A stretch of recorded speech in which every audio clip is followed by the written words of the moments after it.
Hello, my name is Kevin Piers. I'm a Senior Applications Engineer with Expo. And today, we'll be going over the iLoop function within the IOLM application. Essentially what I've done is I built a quick little network here in my home office with what I had on hand. And so essentially what I have is two launch cables, well actually a launch cable and a receive cable. So I'm simulating testing from port 1 over to port 2, right? And so for IOLM, we'll essentially be testing in my office with one unit with a loop cable on the far end. So I'm testing from port 1 here over to port 2 is what we're doing. And what I have plugged in is a launch cable. It's a 150 meter launch cable plugged into IOLM. And I also have a 150 meter receive cable. And so this would be on the far end, right? Or rather on port number 2. And so I'm going to put a 150 meter launch cable on port 1, and I'm going to put a 150 meter launch cable on port 2 if I was sitting inside the switch. And my network itself is 150 meters. So I've simulated a 150 meter network. And so again, we have the port 1 side, so A to B on port 1, and then we have the port 2 side. And so that's basically what our network looks like. And then at the far end, I put a 500 meter loop. So this is what I had in the office. So this is what I put together. So we're basically testing a 150 meter network. This could be 15 miles. This could be, longer. So the distance is really not relevant in this case. This is more showing the application and how it works. And so this is what we're doing. So I'm going to set up IOLM on one side, and on the far end, I'm going to have a technician putting a 500 meter loop. And so how this basically works is we fire up the IOLM application. You need to have the iLoop option on there. This is an option for the IOLM application. And what we need to do is we need to null out our launch cables and set up our test. So in this example, I will be testing 1310 and 1550. It is important to test two wavelengths, a short and a long, so we can look for any pinching or cable compression in the fiber. And so in this case, what I'm going to do real quick is if I don't have my launch cables with me, if my receive cable is on the far end, if my loop fiber is somewhere else, and I don't happen to have it with me at that moment, it's a good idea to kind of measure those out. And so what I normally do is I'll just go in there and shoot one quick little reference trace. IOLM, you don't need to deal with distance, time, and pulse width. I have different videos on that you can watch. But what I'm going to do is I'm just going to run a quick test to kind of give me an idea of what I have in the network. So I've inspected and cleaned all my connectors. I've plugged in my launch cable. I've plugged in my loop cable on the far end, and I plugged in my receive cable, right? They're all plugged in, and I'm just basically measuring them all out so I can confirm their distances. Because a 500 meter launch cable and 150 meter launch cables are typically longer because you have to account for the pigtail splice, right? So 500 meters is actually the length of the actual bare fiber, and then the pigtail splices on there are on top of that. So we'll let this run a quick little test, and then we'll get our baselines and input that into the iLoop kind of launch calibration and stuff. So now that my test is done, we can start analyzing the lengths that we need to null out our test cables. Looking at this right here, event number 2 is my end of launch. And so if you look at this right here, the distance for this is 161 meters, basically. So this number you want to write down, 0.1613. And so I'm writing that down right now. And this is going to be my launch fiber length. This section right here, this is my loop fiber. This is my loop fiber itself. This portion here is actually the network under test. So from this connector to this connector is the network under test, and it's about 158 meters. And so we want to write down this number right here. So 0.5117 is the length of my loop cable. And over here, although it looks like a non-reflective event, see this symbol here means non-reflective event. This is a really good APC connector. So this is actually the end of my launch cable. And so I'm going to write down this number here, 1619.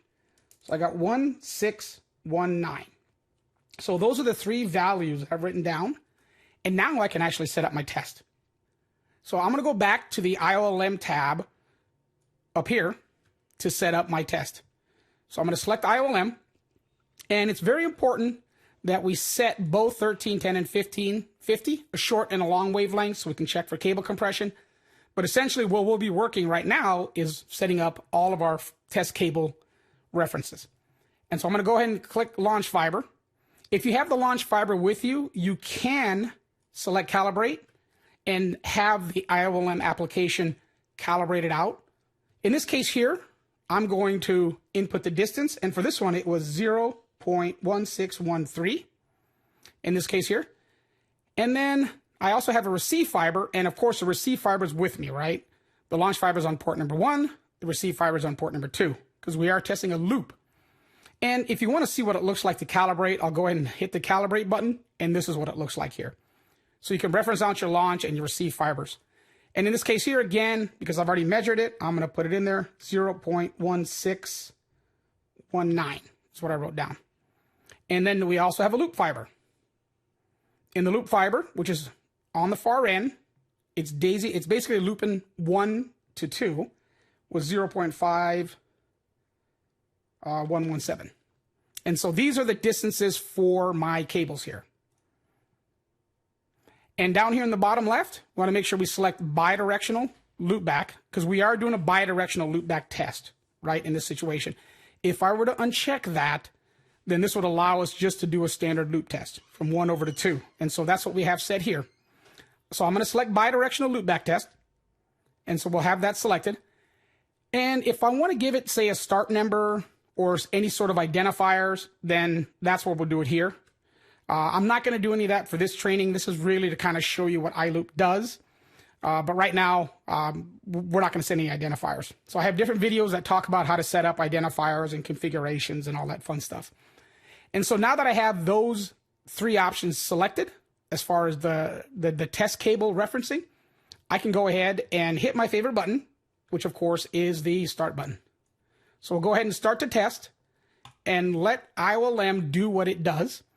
So as you know, IOLM goes in, it shoots multiple wavelengths at multiple resolutions or pulse widths, and it gathers the information, it correlates it, it analyzes it, and it displays it, kind of a composite test, right? So you'll see all of the upfront reflections or the closely spaced reflections, as well as the intermediate stuff and the entire span information, right?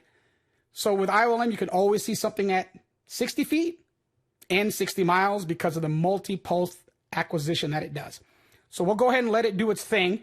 And you can follow the progress basically down here in the bottom. So right now it's testing 1550. It'll follow up with 1310. You know, wait till the end before you start analyzing any data, because right now it's showing you everything in real time, what it's gathering. So you're watching it think out loud. IOLM is basically saying, at this resolution that I'm shooting right now, this is what it looks like. And it gathers that information and it adds it to the database for analysis. So we'll let it go ahead and finish up this first test. So we finished the first test, and you see a few things pop up, and we see some new icons. So of course, right now we get a pop-up saying, hey, your first acquisition is complete. And if you look up here in the top, we do have some new information on the display, right? So this is basically where we're at in the test process. And so it went ahead and tested from port 1 over to port 2, and then we'll hit OK. And then you'll see up here in the top right, we have a continue button. So this is to progress to the next step. And so the next step would be on the IOLM side, unplugging the launch cable from port number 1 and then moving it over to port number 2, because now we're going to be doing port 2 testing. So we're essentially testing back from port 2 over to port 1 now. So I'm going to go ahead and hit continue, and then it's going to do the next step of the acquisition. So we're doing the second trace. So once the last test is done, we can start analyzing our information. So if you see up here in the top, we now have just the 2 network diagrams. So essentially here on the left, this is the bidirectional results for fiber number 1 or port number 1. And this is to select the results for port number 2. And so right now we have port number 1 selected. Again, it's about 150 meter network, so it's fairly short. But of course, you know, this could be, you know, however much distance you have set. And so just looking at some of the test data here, so we see what our launch looks like. So if I select the actual launch itself, then we get the results down here, right? And so looking at the results down here, we're looking at 1550, about a 0.32, and then the reflection is about a negative 51. So this is indicative of what we expect to see. So this is really good. This is the actual FDP, right? This would be the FDP when we're testing. And so it looks really good in this case.